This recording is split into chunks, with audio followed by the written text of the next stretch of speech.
The Charlotte Ledger Podcast is a member of the Queen City Podcast Network. Hey, it's Tony Mecia with the Charlotte Ledger, and you're listening to the Charlotte Ledger Podcast. The Ledger produces email newsletters that deliver smart, relevant, and original news and information for Charlotte, and half of them are totally free. And you can find out more about the Charlotte Ledger by going to thecharlotteledger.com. I'm talking today with Josh Jacobson, the CEO of Next Stage, which is a Charlotte-based social impact consulting firm that works with nonprofits. And Josh and I today are going to talk about some of the trends with nonprofits. And we're going to talk a little bit about a project Next Stage is running called the UnFundable Project, which is an initiative by Next Stage to raise awareness about a concept called trust-based philanthropy. Now, the Ledger has agreed to be a media partner on that project because we believe that local nonprofits play a vital role in improving the quality of life in Charlotte. And so when they succeed, our community succeeds and becomes an even better place to live. Josh, welcome. Thanks so much, Tony. Great to be here. You founded Next Stage in 2014. What was your thinking on that? You know, a lot of times when people start up companies, they draw on their own experience, they do what they know, and they a lot of times frame it in terms of trying to solve a problem that they see. What was the problem you were trying to solve? Yeah, we have a background, obviously, in working with the nonprofit sector, and believe it's a really important component to advancing community. Too often, nonprofits struggle with the same sorts of challenges that are present in the private sector. There are institutions, there are businesses underlying them that are, focused on creating programming that creates impact, operations to make that possible, and then resources that fuel it. And so we saw a need, an opportunity to come in, particularly in the post-recession era, to help nonprofits, maybe redesign how they do what they do, set ambition that would rally people to their cause. So a lot of times people think, well, this should just run like a business. How is it? What are the challenges in trying to get nonprofits to run like businesses? Should they run like businesses? Yeah, well, in some ways they should. We should think of the same forces that underpin the private sector are present in the nonprofit. There's staffing challenges, and where will the financial resources come that help fuel that nonprofit? They have services and sometimes products and goods that are just like the private sector. So in some ways, they're similar. They're not driven by profit, though. That's where they separate from the private sector. They center a mission of social benefit, and they are beholden to a number of stakeholders. Who do they serve? People who are benefiting from their programming, but also all of us. A 501c3 is publicly held. So in effect, we all own the nonprofits in our communities, just like we own government. And just like government, it's challenging at times to know kind of whose benefits do you most serve. There's a board of directors, there's staff, there's volunteers, donors, lots of different stakeholders that have a stake in the success of that nonprofit. So that's often where the nonprofit is challenged because we wish we had profitability as kind of the underlying goal, the way the private sector does. Yeah, what are some of those most common challenges? Because you work with a lot of nonprofits, you see a lot of different things. I'm sure they're raising a lot of different concerns. What are some of the more common ones? Yeah, well, obviously financial resources, probably where it starts. Nonprofits are so often, challenged to generate either contributed or earned revenue that drives their engine. The same staffing issues that are present in the private sector are also in the nonprofit. But also the need to collaborate more. That's been a big area of focus for us at Next Stage. The idea that, if the pandemic taught us anything, it's that, no social outcome is unrelated to the rest of it. So it's hard to be focused on affordable housing and not care about how, people's health and education and employment drives and is related to the presence of affordable housing in a community. Everything's so interrelated. I think that's a challenge for a lot of nonprofits, how to collaborate So looking at your bio, I see that before you started Next Stage, you held leadership roles at the Juilliard School and the Manhattan Theater Club. That's obviously before you came to Charlotte. What was it like in those organizations, and what did you learn from those? Yeah, it was kind of amazing, to be in New York City in the early 2000s, working in really best practice institutions, working in the arts, cultural sector, learning from just, people who have accomplished, great things. So I didn't attend grad school. I really see my time in New York as a form of grad school for me, getting to kind of sit at the feet of the masters. I learned a lot about nonprofit management and how to be effective, how to create and implement strategy that advances a mission. So brought a lot of that with me when I moved to the Charlotte area in 2008. Now, I see your bio also says that in your spare time, you keep a connection to the arts by serving as a guitarist and lead vocalist of an 80s, 90s cover band with your neighbor that's called the Uncle Dad Band. Is that's right? Tell me about that. What do you sing? Yeah, absolutely. Well, I was once upon a time, I used to play actually in the subways of New York City. So if you can imagine, a very much younger Josh Jacobson would perform learning, cover songs and taking them down to the subway. Well, I hung up my guitar when I moved here, dedicated myself to growing a business. But yeah, my neighbor and I started to play music together. We play the kind of, if you can imagine, 80s and 90s songs that we all know by heart. Just Don't Stop Believing. Like, what do we got here? Yeah, a lot of Tom Petty for sure. Tom Petty, but we'll play some Green Day and some of the Nirvana and early 90s grunge band music as well. Well, that sounds like a lot of fun. Let's talk a little bit about the UnFundable Project. So this is a grant program that Next Stage is working on, giving a $10,000 cash grant that supports a nonprofit. There's a lot of money out there in various places for nonprofits, but this is a little bit different in that you're sort of explicitly saying we're going to fund the kind of thing that is not typically funded. What is the big idea behind the UnFundable Project? Yeah, well, we're coming up on our decade anniversary, so it's hard to believe that we've been around for 10 years, and we wanted to do something special, something that would give back to a community that's given us so much. So we originated this idea of a grant program. We're a small business. There's just 7 full-time staff at Next Stage. So we also want to kind of demonstrate what's possible, that any company, any institution can think about how it wants to be philanthropic. But we did want to do something a little bit different. Given our lens on nonprofits, one of the challenges is that everyone seems to know better how they should spend their money than the organizations themselves.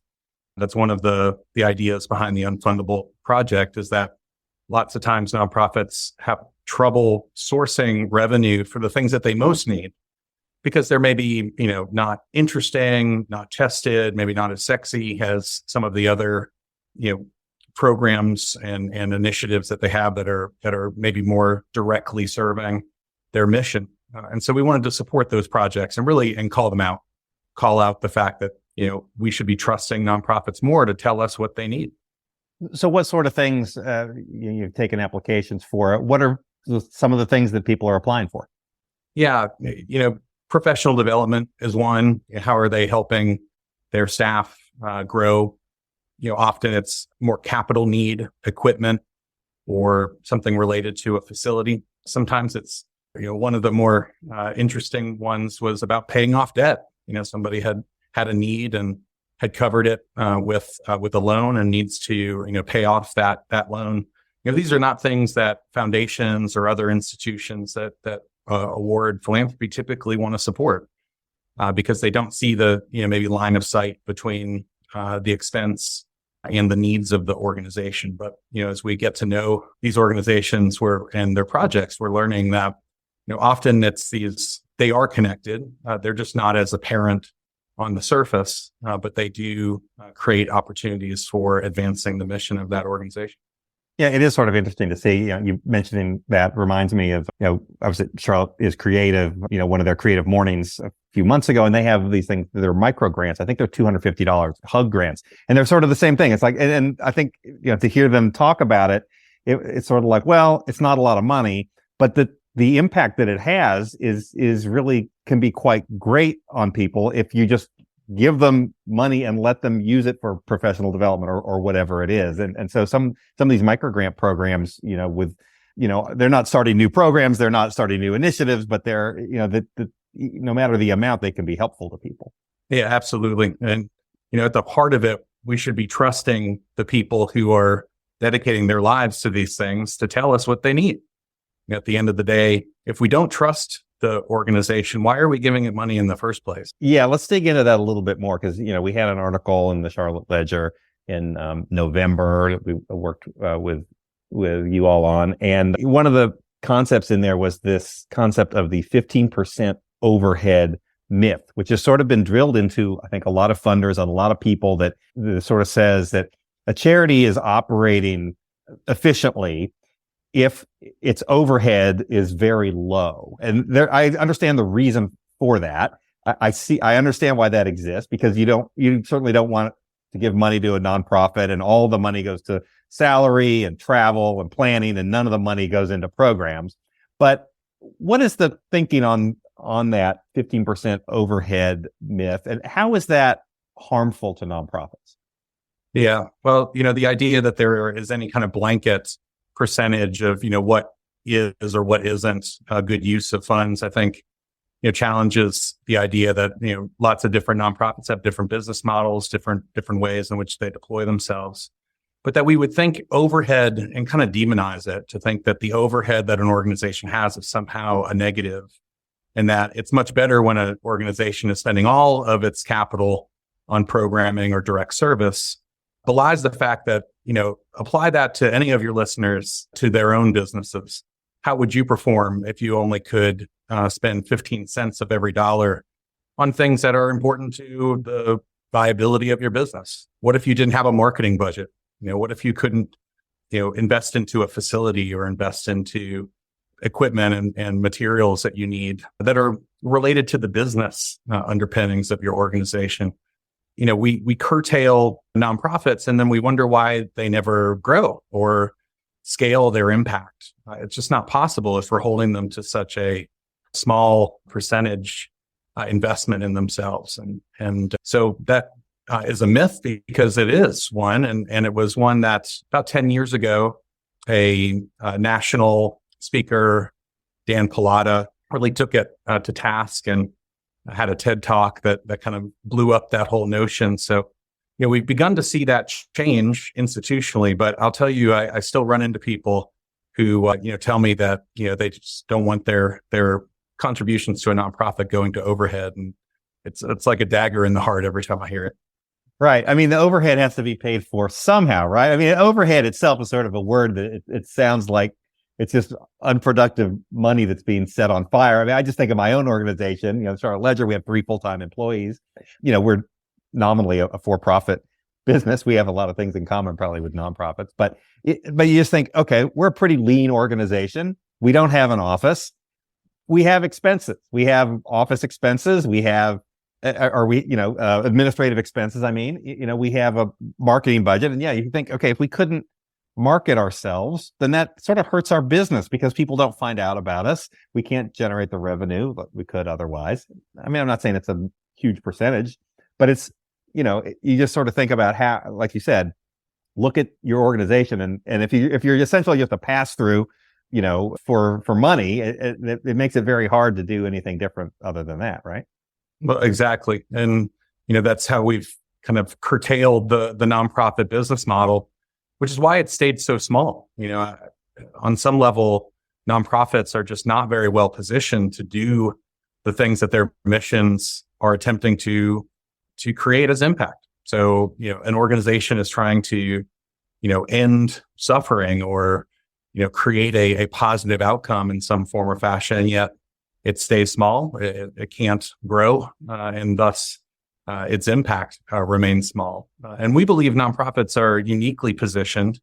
If you think about kind of the public sector, government and taxation being the driver of revenue there, and then the private sector and fee for service and sort of profitability on that side, really nonprofits are where all of these sectors collide. A nonprofit is made up of a board, has a governing board of directors that's representative of the people. They manage that nonprofit on behalf of everyone in a community. And then we wonder, why aren't we trusting them? The board that oversees that organization. Why aren't we trusting the staff of that organization that often is taking much less salary than they would get in the private sector to do that work?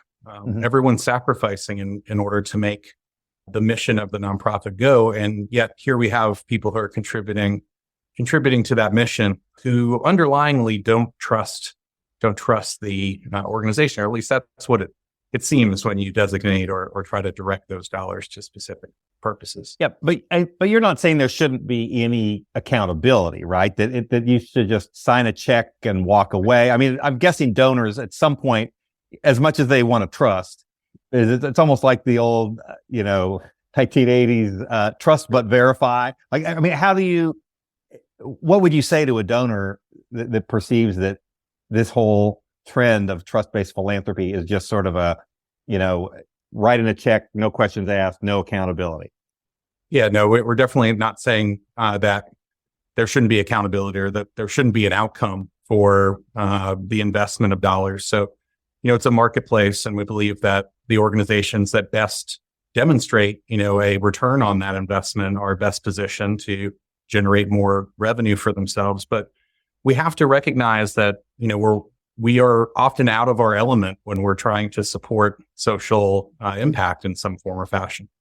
We don't do that for a living. I know enough about affordable housing to be dangerous, but I can't begin to suggest that I know more than somebody who is, having dedicated their lives to it as to how best to use the dollars that I'm contributing. But I definitely want to see ROI on that investment. And we should also trust organizations to share with us how we can know that their impact is happening. So that's the other piece of trust-based philanthropy, is that we also have to, change maybe the spreadsheet mindset that everything is boiled down to a key performance indicator, and that, we can turn this into a spreadsheet that tells us whether an organization is successful or not. Nonprofits often are leveraging relationships of trust and community. That's often their value proposition. And so, how do we show trust? How do you measure an impact that is longitudinal, that we're not going to see the fruit of for 20 years? It's hard. It's hard when we want this kind of exchange, for the money I've given, what did you use it for? And how do you prove that it did what it was supposed to do? Yeah. Well, how do you explain impact? I mean, if you have a donor and they want to give money and they want to be known as a donor who is changing the world, who's having a positive effect on their community, how do you measure that? How do you explain that to the donor? What are some of the strategies of doing that? Or is it just level setting expectations a little bit? I mean, what's the answer there? Well, I think, the best person to answer that would be the person who runs that organization. So if a donor has questions about that, asking, the CEO or executive director or someone on the board, how can I know that you're being successful? And let that person answer that for you. That may look like outcomes. That may look like traditional outcomes of, pre and post assessment on someone's participation in a program. But there may be stories that you can hear. There may be more qualitative data that will give us some indication. But the key is that there's no blanket that every organization is able to do it the same way. And yet, lots of institutional funders want you to apply using the same application, the same, sort of grant material request. And so trust-based philanthropy also suggests that, every organization is different, every mission is different. And we have to take a little more of a personalized approach to understanding how that organization can uniquely demonstrate how it's moving the needle on its mission. So how widespread is this movement, this trust-based philanthropy movement, and what are some examples of it in the Charlotte area?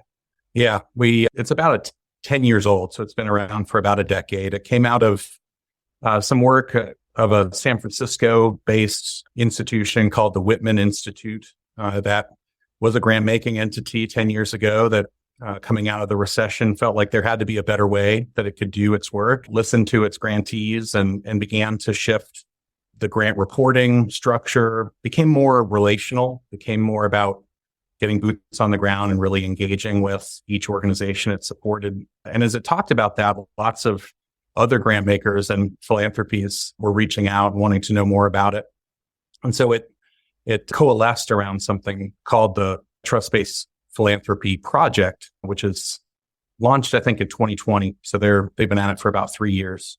And a number of area grant makers and philanthropies have engaged with this. Certainly United Way here locally is among the strongest proponents of trust-based philanthropy. A lot of their work in Unite Charlotte and United Neighborhoods are examples of how they're changing how they make grants to community-based organizations. I think the idea of, if you think about a grant maker, with an application. So as an organization, you get the same application that every organization uses to apply to receive funding. You describe who you are, what your program aspires to do. You're asked to submit your budget for your organization, for your project. What are the indicators and data points that you want to submit? And if you're a small community-based organization, neighborhood focus, pretty small in scope, you're being held to the same standard that, a large agency with a $20 million budget is submitting in the same framework. And so trust-based philanthropy suggests that those organizations probably have a different way in which they should be considered. That community-based organization, when stacked up against a really large agency, is probably not going to look the same. And so we should be using different materials. We should be reporting differently. We should be asking that community-based organization to share data and stories that give us an indication of how it's creating change and creating impact. That we basically have to treat organizations differently and not kind of a one-size-fits-all framework. Okay. Any other examples here in the Charlotte region? Any other signs of encouragement? Yeah. We were excited to see the Women's Impact Fund adopt these practices. That's a collective giving organization where volunteers contribute money and are a part of identifying organizations and assessing organizations for funding. They adopted a trust-based philanthropy approach that really provided funding for more general operating support, tended to create more relational approaches to engagement. But among the strongest proponents locally is the Lending Tree Foundation, and April Whitlock, who is the foundation lead there. She's a big fan of trust-based philanthropy and of the teachings of Dan Pallotta, and really designed their whole approach to philanthropy to center trust-based philanthropy. Their Lend a Hand cohort, that is a initiative that they've originated of 10 organizations that are they're deeply investing into. Lots of focus on trust-based philanthropy there, and really about listening to your grantees, not feeling like you know best, but instead really working with them as partners, not seeing them as children to invest into. We often, nonprofits feel like children to the grown-ups that tell them what to do, but instead that they're actually partners, and we should be respecting and engaging them like partners. Okay, so this UnFundable Project, you've taken the applications, you've got a list of finalists, and then you're having a celebration, I think, in February 2024. What's that going to look like? Yeah, we're excited. We've identified 10 organizations out of the 40 plus applicants, and we have a great panel that is going to be considering. We certainly don't want to make that decision ourselves, so we sourced a community panel to evaluate the applications. Again, these were pretty simple applications. We wanted to really demonstrate what trust-based philanthropy looks like, and we're going to be announcing the recipient of the first UnFundable Project grant recipient at our 10-year anniversary in February. But we're hopeful that beyond the one organization that receives the $10,000 grant, that we'll be able to shine a light on all of these organizations, both the top 10, but also all 40 plus. They all have merits. And I think there's something to learn from them all. Why did they feel their projects were unfundable? What is it that they perceived in the world that, individual, maybe foundations and institutions or individual donors, are not trusting them to know best how to advance their organizations. We can learn from them and maybe shine a light on the projects that didn't receive support. Yeah, I mean, there's so many nonprofits in the Charlotte region doing so much good work on a variety of different fronts. We run a list around Thanksgiving every year, and we ask our readers to, suggest nonprofits that they work with. And there's always some I've never heard of that, sound like great organizations. And there are a lot of people working really hard, to make our community a lot better. What are some other trends that you're seeing in nonprofits? What are some other things that you're keeping an eye on? Yeah, I mentioned it earlier, just the intense need for more collaboration. You can pick your favorite mission or area of focus, health, human services. They're all really challenged right now. Post-pandemic outcomes we in some ways have slid, more than a decade in progress that was made leading up to it. So organizations need to be working with each other more intentionally. And that's hard when your day job, running your own organization, takes all of your energy. How do you find the way to work collaboratively, not only within your sector, so all the education organizations knowing each other, but if the social drivers of educational outcomes include workforce development and food access, that a child that is hungry and doesn't have a place to stay isn't going to have great educational outcomes. How do we build those new structures that allow people to collaborate more effectively? It's really been a big area of focus for us at Next Stage. Well, great. Well, how do people find out more about Next Stage and about the UnFundable Project? Yeah, you can come to our website, nextstage-consulting.com, and you can check out our UnFundable project, which is up on the menu there. And yeah, we're going to be sharing more information about the organizations that applied, the top 10 finalists, as well as the selected organization in the months ahead. Great, Josh. Well, thanks. That's a wrap. To our listeners, thank you for listening. The Charlotte Ledger Podcast is produced by Lindsey Banks. QueenCityPodcastNetwork.com.